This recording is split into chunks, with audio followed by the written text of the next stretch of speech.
Welcome to Bothering the Band. I'm a little nervous for this episode for some reason.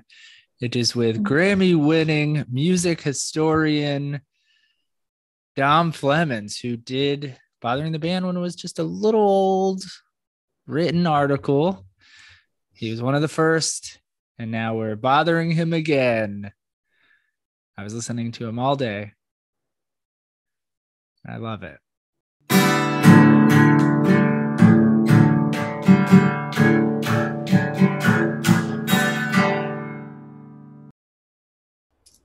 Dom. Oh, let me see. Oh, hey. Hey, man, how's it going? Welcome to Going good. Bothering the Band. My name is Ryan. This is Abby, the producer. Hey, Abby. Thank you so much for doing this again. We were just doing your intro, and I was like, he was nice enough to do Bothering the Band was a little old written article, and now you're back. Thank you so much for being here, man. Of course, it's a pleasure, Ryan. Thank you so much for having me back. It's really a pleasure, and I'm glad that you've expanded the program into this new format. I know I couldn't have done it without Abby here. She's the brains behind it. I just write the silly questions, but she does all the heavy lifting. So yeah, man. Start off. How are you, and where are you? Well, I'm generally doing very well. I'm currently just outside of Chicago. I moved out to Chicago, I believe, since the last time. I think I was in D.C. still when Mm-hmm. when we last spoke. As a result of the pandemic, I decided to move my family nearer to my wife's family in the Chicago area. So it's a couple of different steps, but that's where I am now. Oh, that's cool. I love Chicago. I was there twice last summer. One for the Pitchfork Festival in Chicago in the summer. Even the suburb. My mom was born in Rockford, and so I have Oh, a yeah. tie to that area. And the people are so nice, and good music, good food, and good comedy. Yeah. So I've been enjoying it out here. It's been a great time. So yeah, yeah. So that's been the new thing with me in terms of living. Do you like it? Do you miss DC at all?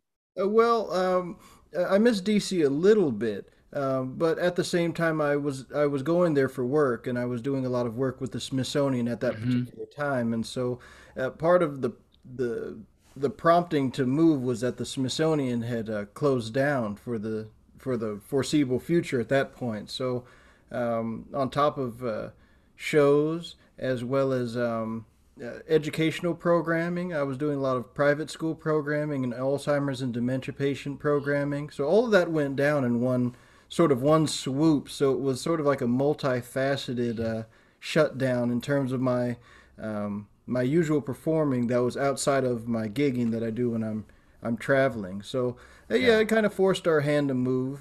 So I miss DC in one way, but in another way, moving up to the Midwest, it's kind of away from the rat race a little bit. And my little daughter's 4 years old now, so she was about two Oh, and a half when we moved. So yeah, so it's been good for the family as well. oh, that's wonderful. I bet you don't miss, and I'm speaking from my own experience, those roundabouts in DC. I just would get stuck in them, and I can't get out of them. I've driven there a few times. Yeah, I was out in Maryland over in Silver Spring, which is just north of town. So we had a Yeah. big roundabout in the place that we lived. So it was always fighting that traffic. Uh, Yeah, wow, small world. I know Silver Spring too. I a good friend of mine lived in Bethesda, which is oh like the yeah. town over. Yeah, yeah. Uh-huh. Small world. Cool. Yeah. Um, what music have you listened to today? Oh, today, oh boy, it's a lot. First, it started with some banjo music, one called "Pickin' and Blowin'" from a musician by the name of George Pegram. I also followed that with a bit of the soundtrack to Ma Rainey's Black Bottom. I guessed on that album, and Branford Marcellus did the scoring as well as the recreation of Ma Rainey's early hits, and so I was listening back to that one a little bit. Um, let's see, I got nostalgic for Buena Vista Social Club, and I've been a big fan of that album for years. So they just reissued it in a 25th anniversary edition. So again, I scraped some money together to get that bonus edition with the extra disc. Um, Louisville Jug Band with Clifford Hayes. Let me see, what else have I Yeah. been listening to today? The Red-Headed Stranger by Willie Nelson. I'm trying to think of what else there was. There was my little girl really likes a beautiful album from Charles Mingus. Mingus plays piano, so it's a whole album of Charles Mingus playing beautiful little spontaneous compositions. And that's a little bit of today, but there were a few more, but I can't think of them right off the bat. Oh man, I have chills right now. I love it. I we were just talking about before this. We started this whole thing because we're just such music junkies like that. I'm not a musician at all, but I just it's on all the time. It never stops. And so I mean, we're what we do pales in comparison to what you just like. Oh, a little bit of music, and then listed like very eclectic, very obscure, but also such great music.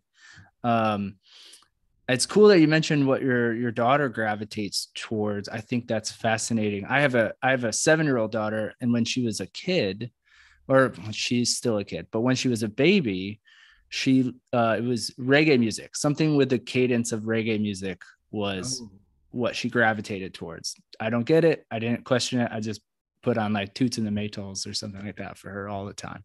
oh, nice. Yeah. So very cool, man. All right. What's our next silly question? What's one song or band that reminds you of your youth? Speaking of childhood. Oh, wow. Let me think. If I think of my early days of starting guitar, one band is actually the group Sublime from the early '90s, and particularly Bradley Noel and friends. They put out a small record of acoustic recordings, of demo recordings of Sublime, as well as some of the home recordings that Bradley Noel had around. That takes me back to my youth because that was I guess my older brother got into the album 40 Ounces to Freedom, and then I ended up getting it. And it was actually the first LP I owned. They had put out a special edition double LP at one point of 40 Ounces to Freedom. And even though I didn't have a record player at that time, I bought the record and I just held on to it for a couple years until, because at the time this was before there was a resurgence in vinyl, so Yeah. I had to cobble together my own turntable. This is like 1997, 1998. Not being a DJ, there weren't many people to tell me how to put together a turntable, so I had to wait a couple years till I finally played that 40 ounce to freedom. But a lot of those acoustic recordings really moved me. And then also I found a bootleg of Bradley Noel at the Firecracker Lounge, which I still have, and I cherish that CD. A little bootleg of a live acoustic set. Oh wow. I was gonna ask, just because you said Sublime, Abby, what's a one band or song that makes you think of your youth? I bet you it's similar. I mean, probably it would be in that vein. Yeah, I was gonna say mine's probably like Operation Ivy, some sort of West Coast ska punk thing. Yeah. Hmm. Yeah, Yeah, this right. it was like a time before I got into old timey stuff, and I really got into a lot of the Skunk Records artists as well. Oh yeah, cool. Slightly Stupid and a lot of those different groups, which some are still around, but it was an interesting time, really exciting moment, and a lot of blending together of styles. Yeah. Um, so just a super dumb question. Where did you get your hat? This hat here, well, it's funny you mention it. I wear this hat because I'm so proud of where I got it. I picked this hat up in New South Wales, Australia, when I took my first trip out there in 2013. And this is a hat called a pastoral, and the brand is a Kubra. And a Kubra is the Australian version of the Stetson hat. So it's revered in the same type of way that we revere Stetson cowboy hats here in the United States. And so for years I had performed wearing a pork pie hat, which has a smaller brim than this one. And when I saw this one at the store, I I just I wanted to get an Australian hat, but once I saw this and it had a bigger brim, but it had the crown just like a pork pie hat, I knew that I would need to get this hat, and I knew it would also be a hard hat to replicate because it doesn't look quite like a regular cowboy hat. And so that's where I ended up getting my hat, was out in Australia. Actually, I went to go to a mountain range called the Three Sisters over in Katoomba, and that was where I picked this hat up. Oh, very cool. I half expect you to be like, I'm not telling. So we wouldn't have been offended either by it. We would have respected the hat game. It's so iconic. I can't even picture you without it now. I appreciate it. So where do you keep your Grammy? I keep my Grammy actually on the mantle in the Oh, living cool. room, always as sort of a reminder of the great places I was able to go. I mean, that the Grammy, it was the first time I had attended the ceremony. So when I won years back with Genuine Negro Jig, it was, I mean, it felt like a great confirmation of the work I had been doing up to that point. Because of course, a lot of people, it takes them years to win their very first Grammy, even though they might be nominated many different times, and for one reason or another, they don't walk home with the gold. So the fact that I was able to get it the first time, I had been there two times since then as a nominee, but it felt really beautiful to be able to get it the first time around. So I think about that, and I also think about a beautiful moment backstage after winning the award. Uh, they were. They had a little photo booth where everyone took formal portraits with a great photographer out there in Los Angeles. And a fellow tapped me on the shoulder as I was in line, and I turned around, and it was Herbie Hancock. And Herbie Hancock had seen the bones I was holding in my hands. Like when I came up, I had my bones in my coat pocket, and I came out and I rattled them a little bit as I went to the stage. And so backstage, Herbie Hancock is asking me about the bones. He tells me this beautiful story about playing the spoons growing up in South Carolina, and I give him a bones lesson right there while we're waiting for the photo. So it's when I look at that Grammy, I think about those moments because those were kind of personal highlights that happened within the ceremony. Besides just the winning of it and going and everything, there was just making a personal connection with Herbie Hancock. You can't beat that. That's incredible. That's incredible. Oh my goodness. I was gonna say, did you have it? Did you have what you were gonna say prepared, or you didn't want to jinx it, or?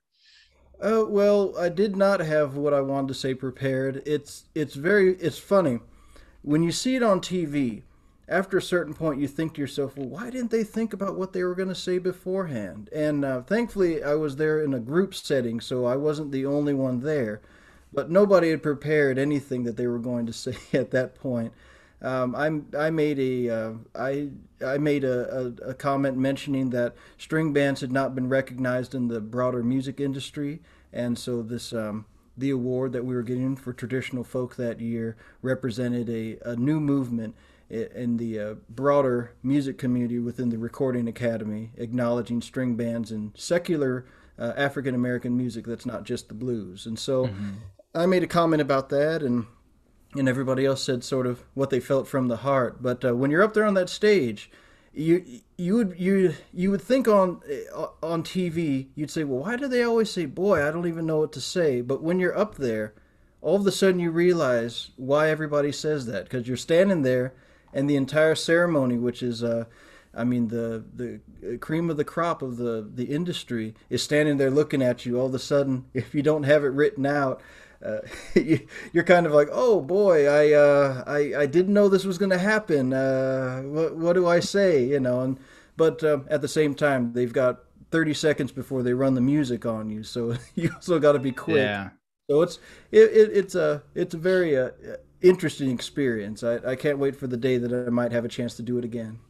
Oh man, we're rooting for you. I just made a note. Try to find that video on Yeah, YouTube. Yeah, we're yeah. gonna. I'm not sure where the acceptance speech is. I have seen a video from the nomination party where I'm talking with one of the interviewers, and he actually asked me about the bones as well, and I gave him a small demonstration in the interview. But I'm not sure where that acceptance speech might be. Yeah, let me know one day. I'd love to see it back one at some time. Yeah, if we can do some digging, and by we, I mean Abby's gonna have to dig for it. She's better at. um, so for the folks at home, can tell them what the bones are. Well, the bones, or I call them the rhythm bones to kind of give it Hmm. just a little bit more definition. The rhythm bones are actually, when I'm playing them, I have a pair of short rib bones, beef rib bones from a cow, and then I have a set of shin bones from a cow as well. And they basically look like castanets if you've ever seen flamenco dancing. So when you Hmm. hear them, they have a clickety clack, clack, clack, clack sort of sound when you play them. So you're holding these two bones that are sort of independently sitting between the fingers. So I hold them between my pointer, middle, and ring fingers. And when I hold my hold my middle finger around one of them is holding very still in my palm, and then the other one is sort of hanging loose. And when I move my wrist on the ballast of my wrist going back and forth, almost like when you're turning a doorknob, you can get a click. So you get a click in one direction and a click in the other direction with the wrist. And so when you hold it properly, it'll do that sort of sound. But when you move the whole arm and create subtle movements, you can follow the rhythm almost like conducting an orchestra, and you can get click sounds to follow that body motion. So clickety clack clack, clickety clack clack, clickety clack clack clack. And like all percussion instruments, uh, when the bones aren't being played, the music can flow freely and just as fine. But when you have a really good percussionist under that music, it can lift up the entire musical experience. And so the bones are kind of like that. And so I do kind of two types. I play backup bones, and then also for certain numbers, I'll do lead bones, or I'll play rhythms on top of a melody. Oh, wow. Wow. Right. You're So such an cool. educator. So cool. Well, it kind of evolved over time. I started out playing music just as a hobby in of itself, and I also got a degree in English. When I was going to Northern Arizona University, I studied ancient literature of different types, and that's how I got into the history of folk music. And as I started to travel around, I began to collect stories. Also, I did slam poetry for many years, so I also studied performance art. And so, with that, I was able to sort of combine different elements of each of those arts, performance poetry as well as folk song interpretation, and and bring that to a place where I was able to create folk music that was exciting for people. Of course, coming in as a younger person when not as many young people were playing folk music back in 2005, 2006, that area. It was it was a way to be able to modernize the music and create interest in a certain way that I think people just weren't used to at that time. Acoustic music sort of meant slow ballads at one point, and so I was trying to break past that. Of course, this is a time where, like my good friend's Old Crow Medicine Show, they had started presenting kind of like a newer, hip, up tempo sort of old time music that really caught on in the mainstream. And that was sort of the years before I decided to become a professional myself. And I saw that there was a wave that was growing around the music in that way. So I went to an event called the Black Banjo Gathering, and I saw that there was an importance to telling the stories of this different folk music. So I started to incorporate a little bit more and more, and now it's been interesting to see as it's evolved. It's become its own sort of a curriculum, But it was all done through the love of music. Oh, wow. I remember, so I lived in New York for a number of years, moving there in 2005. And I remember being blown away in Brooklyn. It was like it was more Old Crow Medicine Show, Avett Brothers type of folk music, but Mm. being loving it and being surprised at how much it was embraced in a city like New York. And everywhere you turned, um, that was the music from 2005 to like 2008, 9. That was the big thing coming out of Williamsburg for a little bit. Yeah, absolutely. And the few years I was living out in the city as well, I was there from about 2009 to 2011. I lived in Upper Manhattan over in Inwood, and then I Oh, lived over nice. in Midwood in Brooklyn for a while. And I got to know these folks that are they're still over in Red Hook, a venue called the Jalopy Theater. And at one point, see, I was trying to document the emergence of the new old time music movement. And when I met the people that are now over at the Jalopy, they were right in the heart of the village, and they were putting on their own folk show. And I was so blown away to find that there was a small contingency of younger people that were trying to bring some of the folk music back into the forefront. And that was around 2006. And as I went along, it was amazing to see folk music begin to emerge and become popular again, which is something that in folk music we laugh about it that it's a dying art form always. It's always a dying art form in folk music, and there's one last person left every time. So whenever there are newer people that come along, it's treated like a huge revelation. So it's been amazing to see things grow and also to see the use of instrumentation, of more acoustic instrumentation, banjos and guitars and things like that being in the mix more often. But yeah, New York's always been an epicenter for folk music.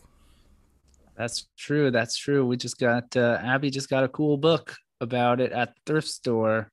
The what's it called? It's Positively 4th Street. 4th Street. It's like the 60s revitalization. Yeah, David Hanji's book. That's a beautiful one on Joan Baez and Mimi Farina.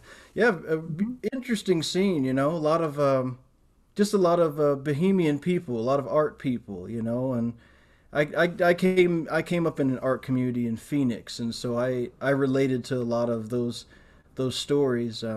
Another great book as well, to kind of to have another dip into the Dylan canon, is Suze Rotolo's book, A Freewheelin' Time, which is I've read that one. Oh, beautiful memoir. And it's beautiful to see in these older generations of the 60s folk revival just all the energy that was going around. It kind of reminds me of what's going on now in the past 5 to 6 years. A lot of artists and a lot of energy that's moving about to try to create something new, whatever that new might be, Yeah.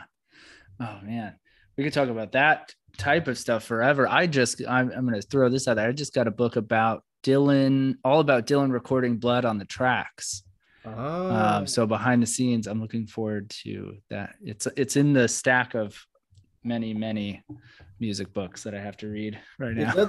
Is that Simple Twist of Fate by the way? Yeah. Fantastic book, by the way. You're gonna love it. It's it really explains a lot of the broader context of where Dylan was coming from before and after, and I mean, a very, very beautiful book. I also that book was also very inspiring too when it came to arranging songs, and you'll find Dylan he's a bit more of a taskmaster in this sort of passive way when it comes to getting the best out of his musicians. But reading that was a very inspiring book to think of different ways to work your arrangements and work the magic of the studio, and Dylan did that one, and also the bassist on Lily Rosemary and the Jack of Hearts. He would go on to animate Peter Pan for Disney. So he had I guess Dylan liked his bass playing so much on Tangled Up in Blue and all those cuts. He wanted him to tour with him, but he had a job at Disney waiting for him, and so he decided to go with Disney. But that's just one of the crazy stories in that book. Oh man, that's wild. It's gonna move up into the rotation a little bit, and I have to say I got it from, there's this one bookstore in Louisville, Kentucky, that we support called Surface Noise. If you're ever there, go check them out. And Bonnie Prince Billy, I guess, goes there all the time, lives right around the corner. So we love them. Brett, thank you for sending the book. Awesome. I can't wait to read it. Yeah, and I'll have to go and visit there sometime. Yeah, next time you're out that way, we'll remind you. So growing up, did you use the front door, the side door, or the back door? Oh, well, it's interesting. The house that I grew up in was a house that was owned by my grandparents' in-laws, and they used the side door of the house, which was how those houses in Phoenix are set up, is that the front door would be through the gate and through the side entrance, and then the side door would be on the on what would be the front of the house facing the street, because a lot of the entrances in those days were going around through the garage, and then you would go through the garage into the front door. And so we used what would have been the side door, but that it was the front door facing the street. I know that's kind of a complex answer, but yeah, we used the front door, but it was the side door for them. Oh, I'm learning more and more that no one you like depending on where you grew up, no one used the front door. No, no. Why would you do that? You know? I don't think I ever used the front door growing up. Abby, did you? Always, unless I was coming home, like in the car with my parents, and we went in through the garage.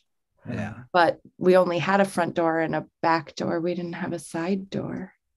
We had carport, so we always went through the carport door. No, Garage was too fancy. front door, and then sliding glass door in the back. Oh, latchkey kids. Oh, that was Phoenix Homes. Did you have the like stucco wall around the yard? Well, we had a stucco in the back of in back, and when I was coming up, see, there are a lot of oleanders in the alleyways and a lot of Phoenix, and so back then the oleanders grew quite large when I was growing up, and then they kind of died out over time. So we had a half stucco wall, and the two houses were my grandparents and my mom grew up next door from the house where I grew up, and so on my mom's side, uh, her mother's family, I'm sixth generation from her mother's family in Phoenix, and so this house had a special significance because these were the first two houses to integrate the neighborhood that I lived in. So back in the 1950s, my grandfather's brother-in-law, his name was Lincoln Ragsdale, and he was a civil rights pioneer, and he was a mortician. And what he and my grandfather Bill did is that they bought these two houses off of Thomas Road, which were the first two houses over the district line Phoenix was segregated in those times. They were in the first two houses in the white section of town, right over the line, compared to the black and Mexican section. And my grandfather was also a golfer, so the golf course that was in this black and Mexican section was the first golf course to integrate in Arizona. So this house that I grew up in had this very interesting significance over generations. But when I was growing up, it was just a normal house that the family lived in. But there's a lot of significance to where we were living at that time, especially in the 50s when my grandparents moved into those houses, and then my mom grew up next door to where I grew up. So we had this sort of interlocked stucco wall that was holding the two houses together, and so that was a little bit of how that was set up on that plot. Is it still in the family? It is not in the family. It's been more than a decade since that house is gone. But I took some pictures of the house before it went out of the family. We had this beautiful mural that an old artistic friend of my parents had painted on the back. It had a bunch of cocopellis and howling coyotes and stuff like that on the back that he had painted for us. And yeah, it was a beautiful upbringing. Oh, fascinating.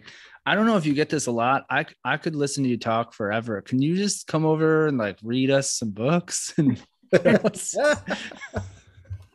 I'll get my scripts over and we'll work on it.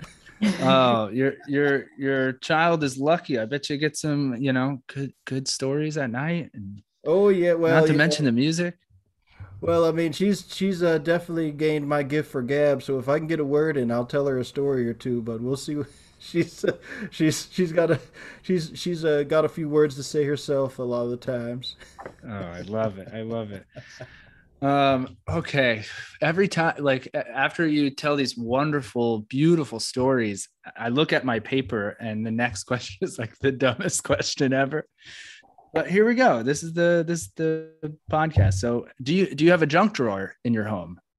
Oh, a junk drawer. I have tried my best not to have a junk drawer.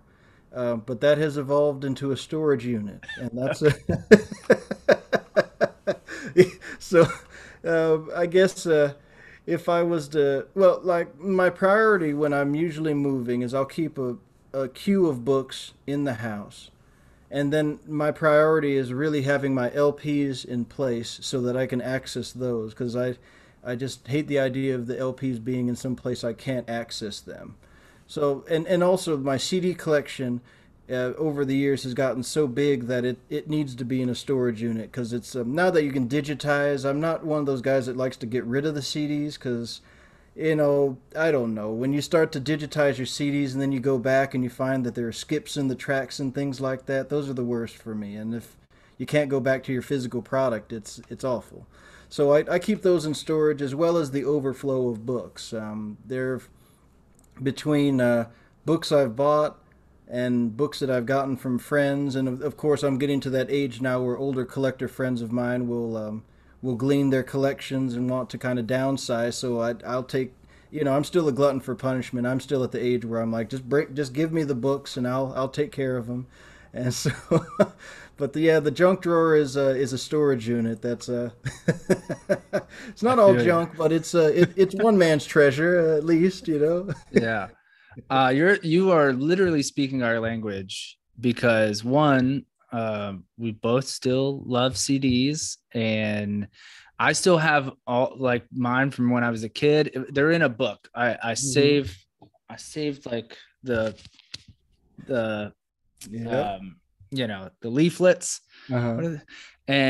but I put all the discs in a book, and then I also, when people are downsizing their books, they give them to me like their pets to find homes.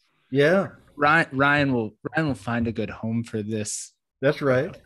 So, Somebody put a box of books in my garage last week and no one will admit to it.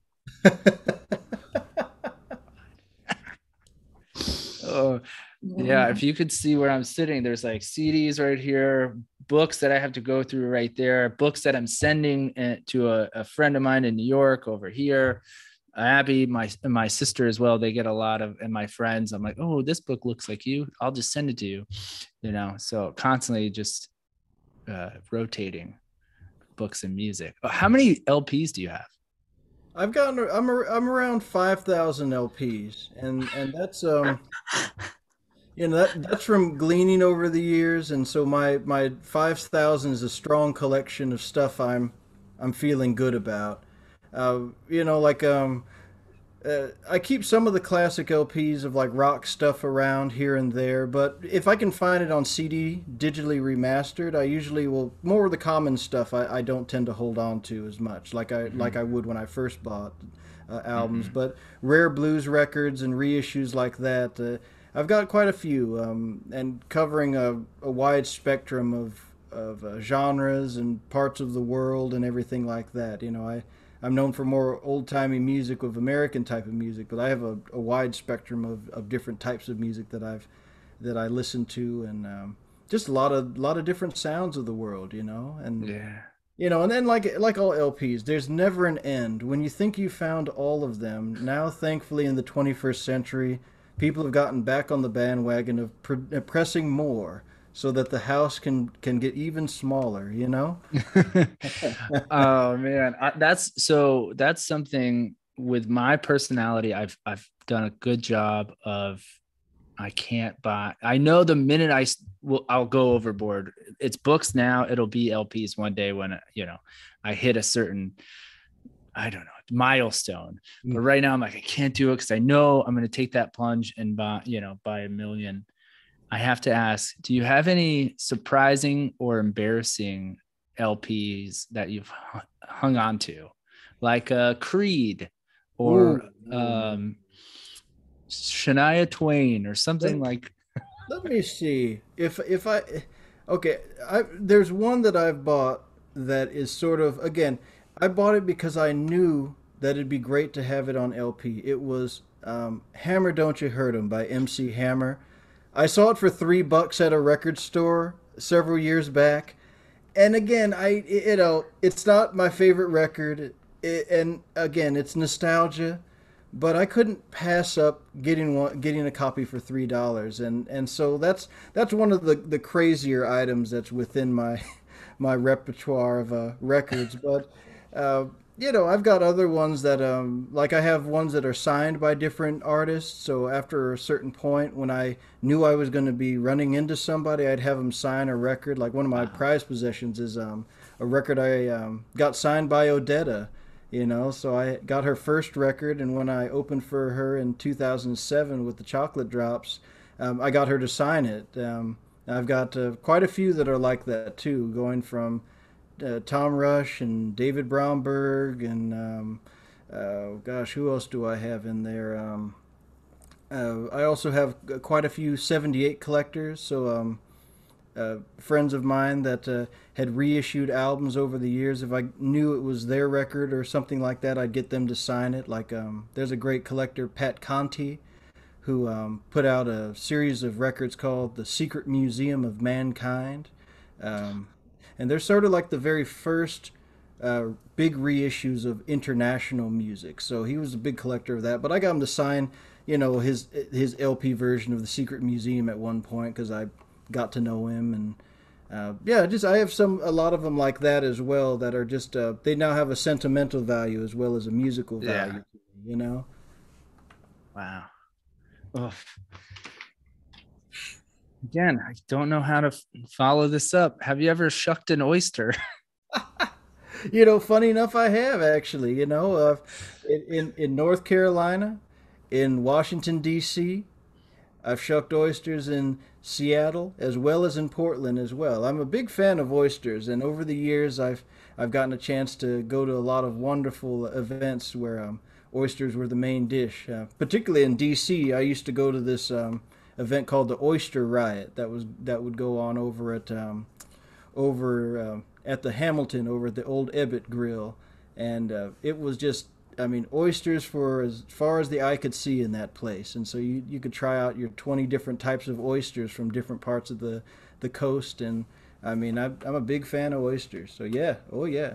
Oh, Actually, cool. funny enough, I'll mention something. I have an old friend who's his health hasn't been so well recently, and one of the reasons that I got to know him, he came to a gig when I was out over at Cape Cod, and he was an ex navigator.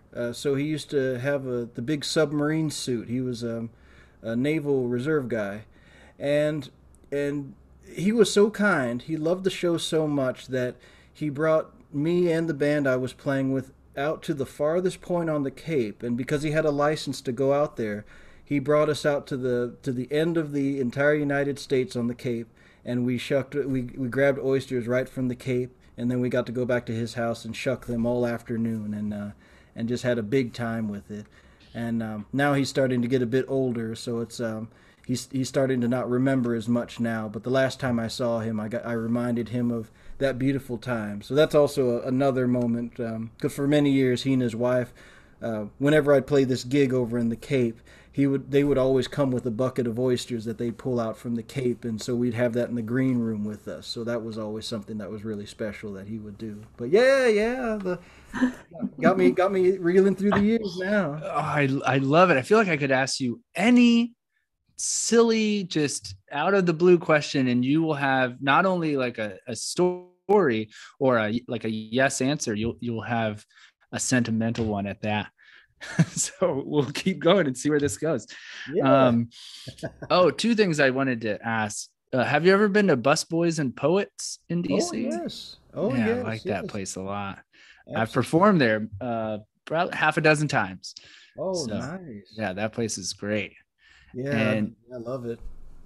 uh, that's yeah, great place in DC. And then I wanted to ask you, when are you going to put out, you obviously need to put out a book, maybe many, because you have the stories and you have the voice. So is that something you want to do?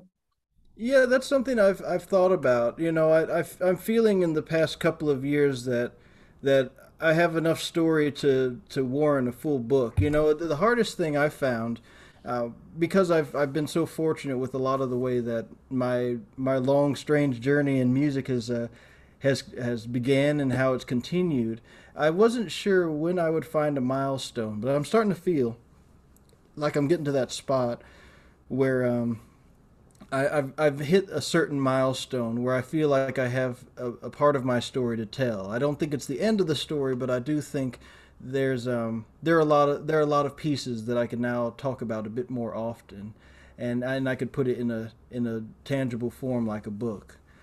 One of the hard things about a book, though, is that it has to be readable, and so when I think about a book, it's really intimidated me because I have to think about, well, how am I going to weave in all of the stories that are interwoven into themselves within my life, and so that's been intimidating for me, just because some life rarely moves on a linear plane when you're living it. So writing sometimes is a moment for me to reflect and to kind of unscrabble everything and then put it into some form that can be that could be understood by others, at least in a book form. And so I've been thinking about it a lot recently. That's where a good editor comes in. Or I would suggest, just off of this, tape recorder and someone to conversate with, because you got it. And then you'll worry about putting it together later. You have the tales. Do you work out? Funny enough, over the past couple of years, I have had to work out. I've traveling for so many years. I'm not the poster child for working out, so I'll just say it that way.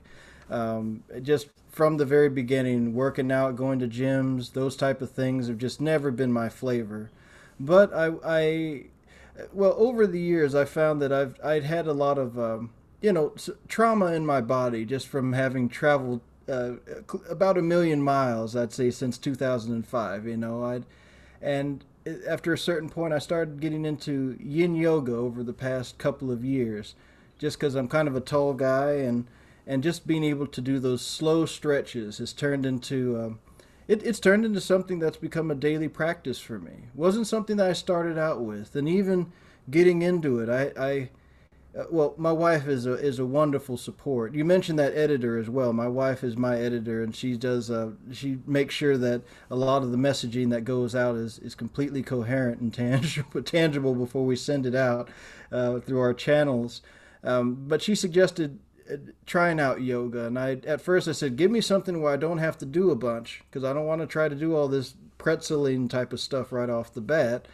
And we found a nice little program that got me started. And so that's where I've been recently. This has been sort of maybe about two and a half years I've been doing yoga, and it's been nice. It's really helped out, especially with a lot of the body trauma, especially from playing a lot of musical instruments and whatnot. It's allowed my body to calm down in a way that it wasn't impossible, but it was close to impossible.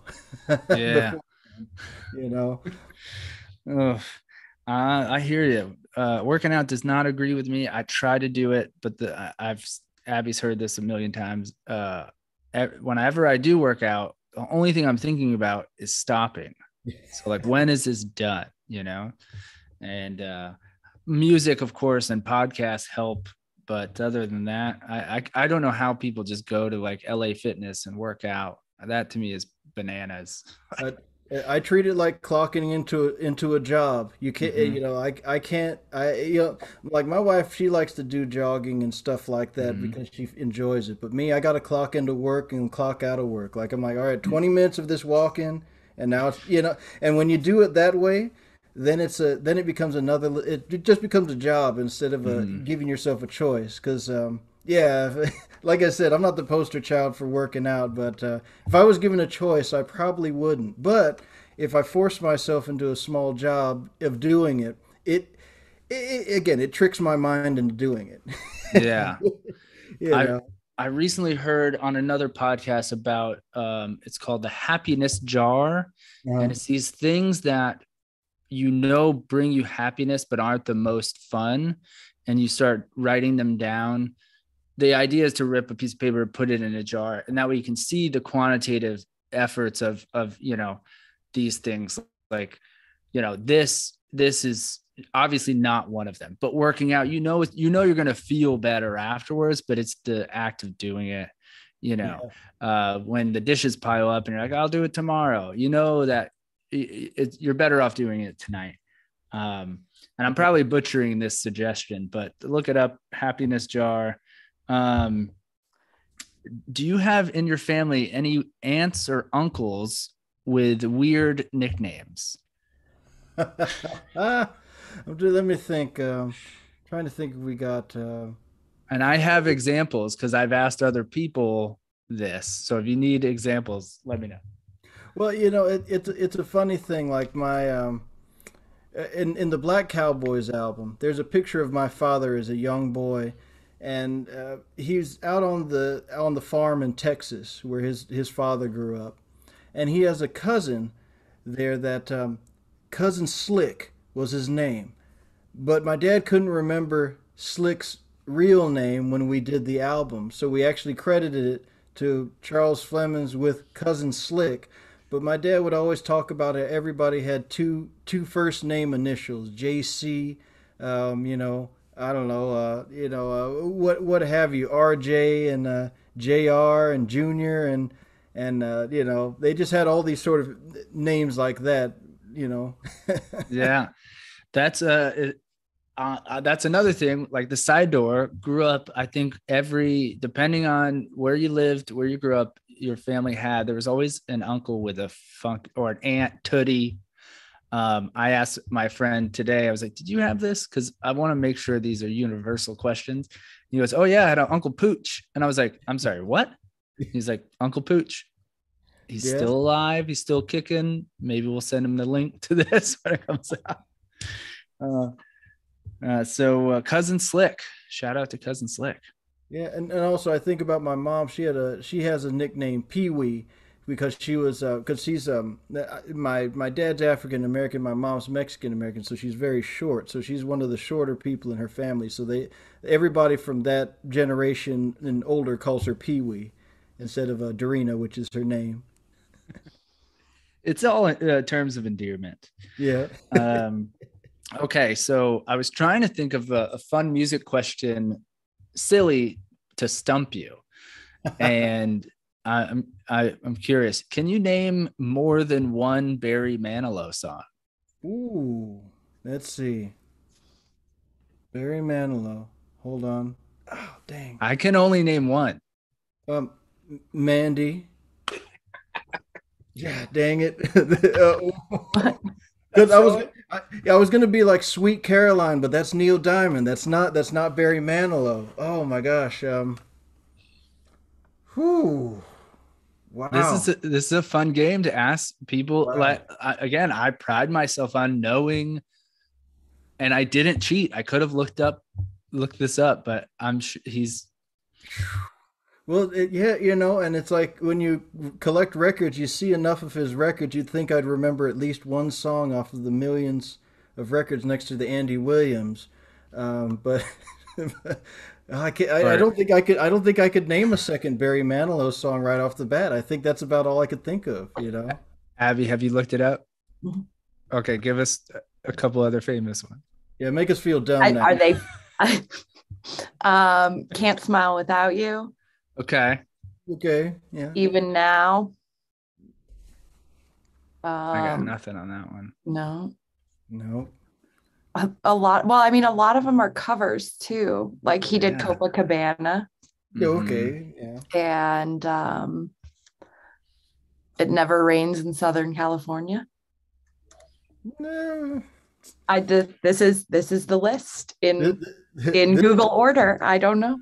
You stumped me on that one. That's a rarity. That's a rarity to stump me on that one. But yeah, no, Barry Manilow.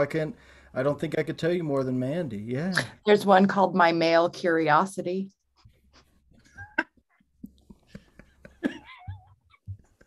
I'm surprised I hadn't heard that one before. That's my favorite. I can't wait to listen to that after this. Oh man. Okay.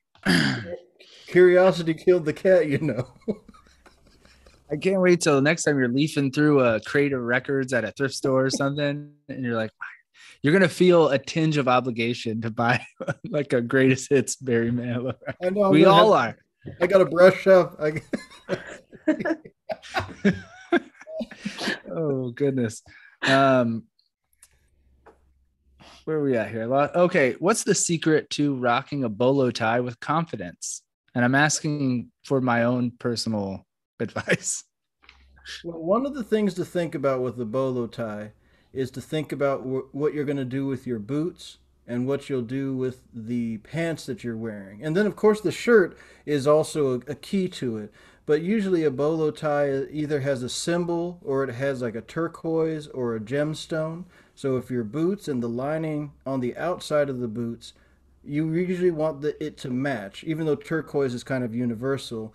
But you want to have something that's going to accentuate the bolo and then kind of, show the shoulders off. And then I tend to have my pants over the boot.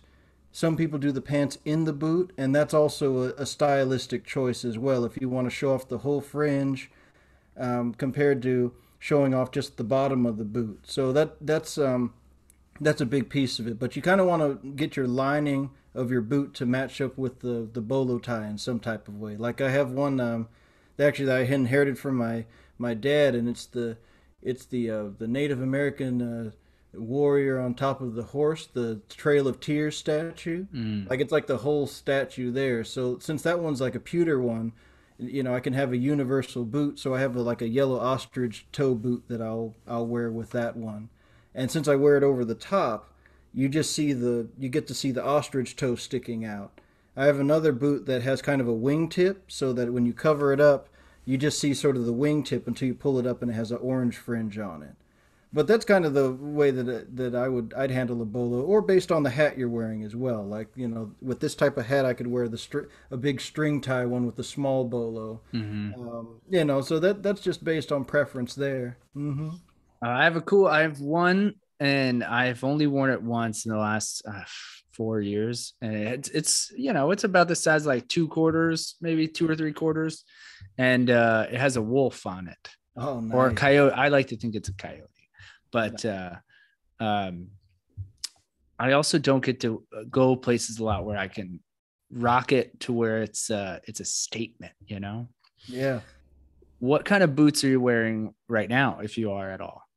Well, my normal casual boot that I wear is an Ariat boot, but I have like the model of Ariat boot that's not the cowboy boot version at the moment. It's like looks more like a Timberland or something like Mm-hmm. that. So I really like the feel of this particular boot for casual walking around and stuff like that. But they also have their own cowboy style boot that they do. They're a great company. But yeah, I got my Ariats on right now. Oh, cool. I'm just stealing style tips here. That's all I'm doing. Uh, Next yeah. episode of Bothering the Band, you're gonna be having in the Cooper and Love it. everything. Oh, I would love it. Um, and okay. Do you need coffee in the morning, or can you get up just fine? You see what I did there? Yeah. I I will mention that I like having a cup of coffee in the morning, and I will say that the song is artistic license just to kind of show the power of not needing a cup of coffee in the morning. But I like a cup of coffee nowadays.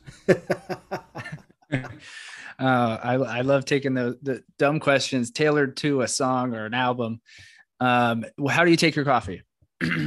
Well, nowadays, it's been interesting. It's evolved over time. I didn't start drinking coffee till I was about 26 years old, though. So that's also there's a truth to it that I never required coffee until until my body said you need a little something to get up in the morning.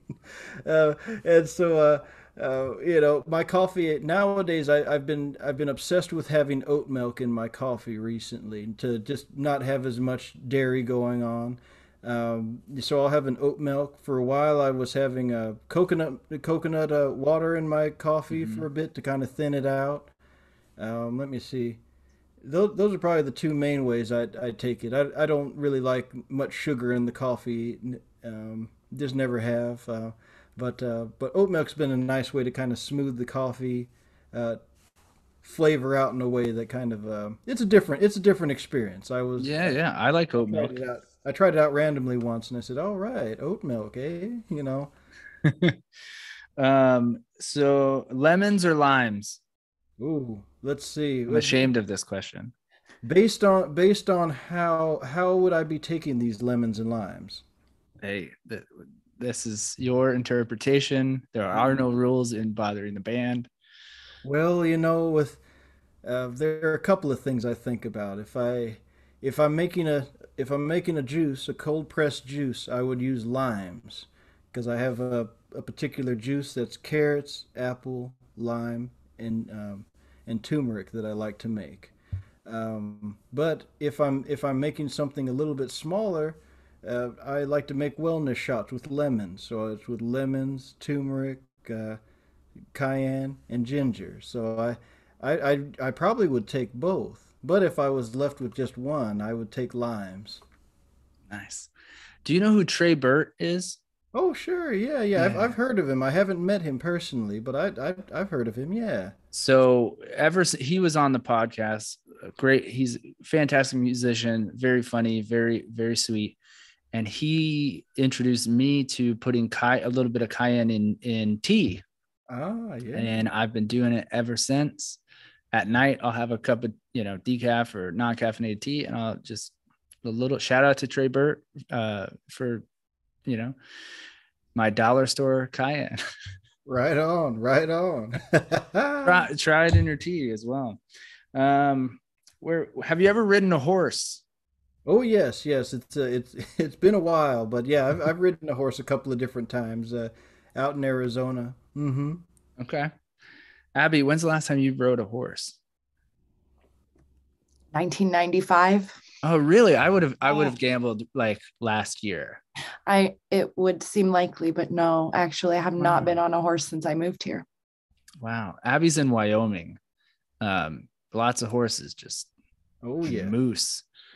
Um, I did ride a moose last week, though. oh yeah, that's what you Oh. did. Okay. Okay, a couple more questions. What's your favorite river? Ooh, my favorite river. Hmm. The last one I had been to recently was the Verde River actually just over in Camp Verde over between northern and kind of middle southern Mexico. I mean northern and southern Arizona, which is right between Phoenix and Flagstaff. Mm-hmm. And so I was there recently, and that was pretty nice to be over there. The Fox River over here in Illinois is also a nice river to go to. So I've been enjoying that one as well. Mm-hmm. I love rivers. I've always had it started, it's kind of a joke, but not really a joke. Um, I've always said like I love three things, and it's like music, rivers, and cookies. Those I don't know why. There's something about it. If you're ever in Wyoming, Abby will take you to the Snake River. Oh yeah, I've been over there before. Yeah. Or I've been to the I think it's the Idaho part of the Snake River. I Mhm. mean, what huge gorge valleys. I mean, it's like it was quite startling to see how vast a river landscape could be. I mean, yeah, Mhm. well, I'd still like to get out there though, because I haven't been to the Wyoming piece of it. Uh, yeah, that'd be a beautiful thing. We're Well, spoiled for sure. yes. Whenever I'm there, I come from the East Coast, flat or New York City, Florida or New York, and when I've been to Wyoming a few times, and I'm just blown away that is the Earth. Like that, like this is insane. And then, like right when I landed last time, we're driving out of the airport. She goes, "Oh, there's 7 moose right there by the airport." I'm like, "This is wild to me." Um, You know, okay. funny enough, I had a funny moment in Wyoming myself. I was playing out in Gillette, Wyoming, at a place called the Rock Pile Museum, and as I was walking out of the hotel before the show in the morning, I saw I saw deer and antelope grazing and running around together, and I thought it was like a mother deer and its child running around because they were dancing right next to each other.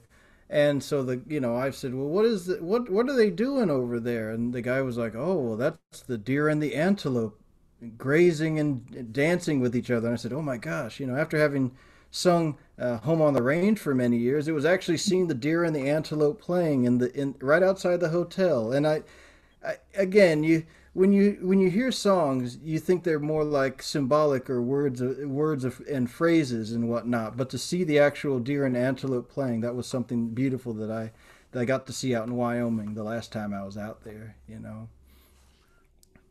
I That's immediately so started cool. singing it in my head. Hmm. Yeah, Oh, not because again, when you interpret old songs, you can project your feelings based off of the images and the things that you've seen in your life, and again, Home on the Range is such an iconic song. Just to finally have that image in my head, oh, that's what they look like, and it was just a real beautiful thing to see them just because they literally just almost like they attach to each other and they spring around, really something. it's very cool. I want to see that. I You gotta have move. alligators and iguanas. And they're always playing together. Do you have any tattoos? No, I don't have any No. tattoos. Okay. No. Cool. I think it's cool if you have no tattoos or a ton of tattoos. I have a friend of mine that has one, and I always give him the business about it. And it's not a cool or flattering tattoo. It is, I'll just tell you what it is. It's a flaming yin yang tattoo Uh-huh. that he definitely got underage in the 90s. And the Florida sun has since cooked it. And so it's real bad. Like, man, you need to cut that off. Um, so, as a music historian and very knowledgeable, how do you feel about the current state of pop music, music and the internet, just the whole kit and caboodle of modern music? Wow, that's that. Oh, see, now we're getting into the deep here. Yeah. Okay, well, uh, I'd say that generally I feel good about what I'm seeing from music in general, and there are a lot more artists. There's a lot more music going out there. There are a lot more ways to make music and to disseminate it out in the world. I think those are all very good things. Um, I'm always suggesting that more people play some traditional music, so that we can have more interpreters. I wish people would also play a lot of reinterpreting a lot of the source material and finding more songs that are outside of the normal 10 greatest hits that tend to get rehashed again and again. And those are the sort of things I think about. But I think that there are a lot of great musicians that are out there in the world. I think that there's a lot of hope, and I think there's a lot of energy going out there in the general scheme of things. I mean, I'm even thinking about. I didn't go to the Grammys this year. It didn't work out for me since they had to change the location and everything. But I was featured on a Grammy nominated album from Tyler Childers, Long Violent History. And one of the things that really made that album so beautiful for me personally was that Tyler, again, he's a very well loved country artist, and he's making his ways in the ranks, going up and up. He decides to do an old timey record, and what was even more beautiful was Jesse Wells, who is his main musical director. He and I have been friends for years, and Tyler personally asked me to be a part of the recording session. And so I was, I don't want to say hoping because it was still a beautiful session, but I kind of thought I was going to be doing more of what I had heard Tyler doing before, which is his own sort of unique brand of country music. And the fact that he wanted to do fiddle tunes and wanted to do an uber traditional sound for a good deal of that record, along with presenting a long violent history as a very powerful sentiment as well. I thought that was very unique for a modern record, and it gave me a lot of hope. It showed me that no matter how far in progressive or traditional circles people go, there's always going to be moments where the music is going to find its way back to the root. And so when I did that session, it was a great confirmation because the band that they brought together was quite an all-star band of old-timey musicians, and it was being in the midst of the pandemic, it was also the first moment all of us individually had had a chance to get together and jam. So it was really had a lot of energy. And again, on a major label, no less, and a recent record that had come out, and it's presenting music that had in one form or another been presented for the first time 100 years previous in 1922 and 1923 with some of the early old time music connected to Kentucky. There's funny enough, there's a group called uh, Taylor's Kentucky Boys, which are a quintessential early group instead of Tyler's, but Taylor's Kentucky Boys. And it was one of the first mixed race sessions. It was from 1923, and they featured one African American musician within a group of all white musicians, all from Kentucky. And to be able to step into that role as the one African American musician within this session as well, it brought it together in a full circle in a way that I hadn't expected. And so in a certain way, I feel very confident, and I feel very excited about what's coming in the future. You know, even the implementation of more technology has allowed younger people to be able to study and listen to the music in ways that are different than traditionally. A lot of this music, it's different than the way a lot of folks that are collectors from the earlier days before streaming might have viewed music. You know, so all of a sudden, obscure artists now can have a foothold amongst a new generation of people in ways that people hadn't expected before. A lot of stuff had been sort of on a trajectory that had been set forth by, the genre itself, whatever it might be. And so just to see new pathways opening, that's something that really excites me about the future. And because when you open those pathways, it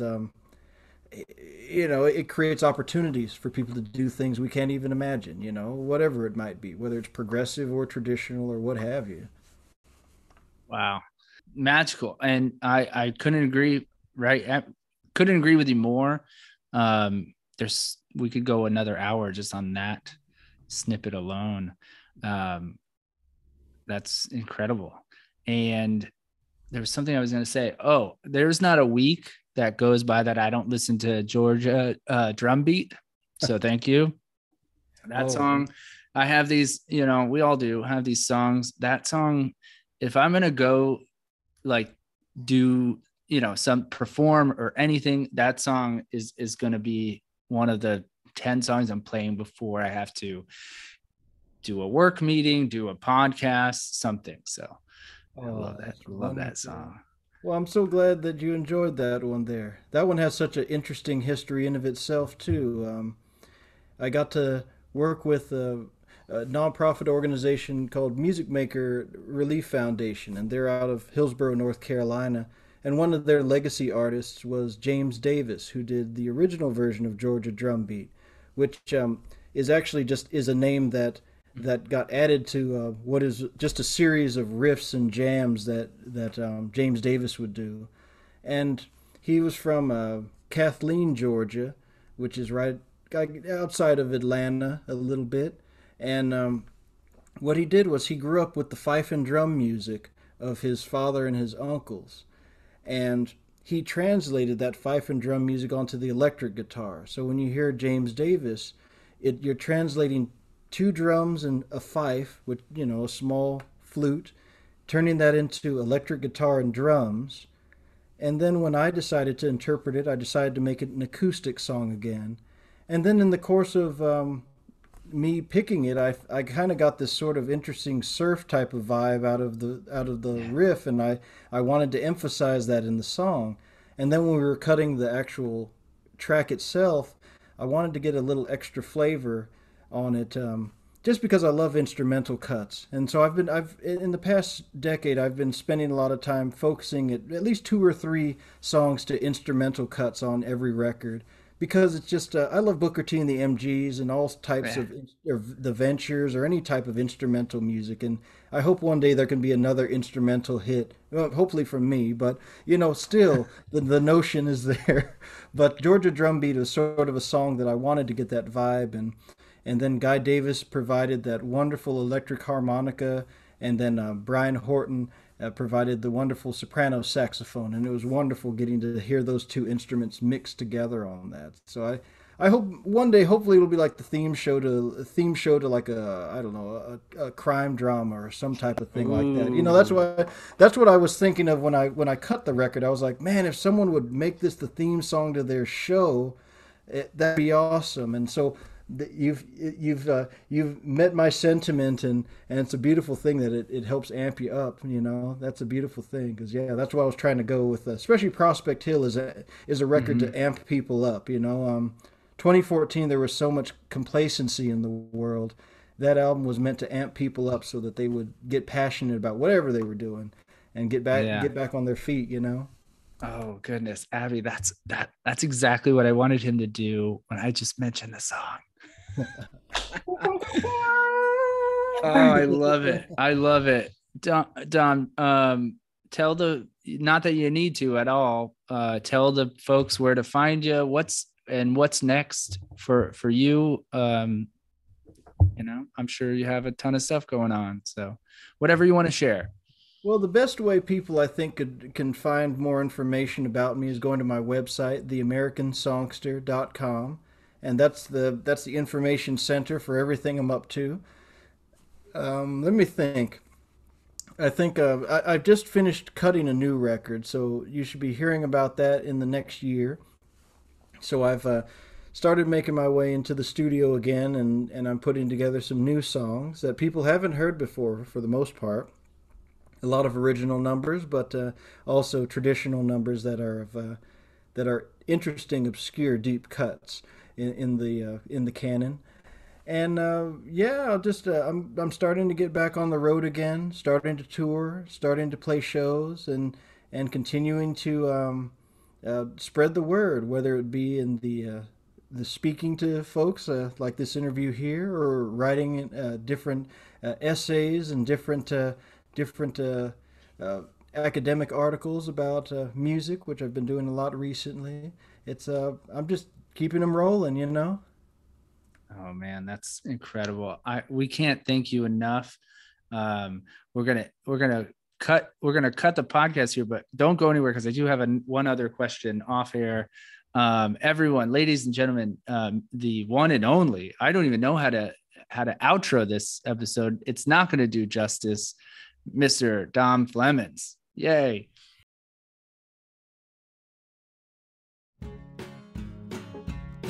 Have I stayed away too long?